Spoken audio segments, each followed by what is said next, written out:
अस्सलाम वालेकुम, वेलकम करती हैं गल्फ खबरें में। जैसा कि आप तमाम लोगों ने थंबनेल के ऊपर भी पढ़ लिया होगा कि आज के दिन सऊदी अरेबिया के अंदर एक और बड़ा हादसा जो है वो पेश आया है। इसके अंदर भी हाजी हजरात जो हैं वो हादसे का शिकार हुए हैं।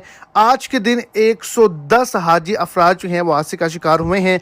इनमें बहुत ही ज़्यादा ऐसे लोग हैं जो कि ज़ख्मी हुए हैं और कुछ लोग ऐसे हैं जो कि वहाँ पर शहीद हो चुके हैं। एक बड़ा हादसा रिपोर्ट जारी कर दी गई है। वीडियो की तफसीलात को जानने के लिए वीडियो को एंड तक देखें और अगर इस चैनल पर आप फर्स्ट टाइम है तो लाजमी से चैनल को सब्सक्राइब करें, वीडियो को लाइक करें और अपने दोस्तों तक इसको ज़्यादा से ज़्यादा शेयर करें। तो आपको बताता चलूँ कि आज के दिन भी ये बताया जा रहा है कि शदीद रश होने की वजह से 110 अफराद हादसे का शिकार हुए हैं, जिनमें से काफ़ी ज़्यादा लोग जो हैं वो दम घुटने की वजह से, चलते हुए नीचे पैरों के आने की वजह से शहीद हो चुके हैं और दीगर जो लोग हैं वो शदीद जख्मी हुए हैं, जिनको फौरी तौर पर रेस्क्यू कर लिया गया है।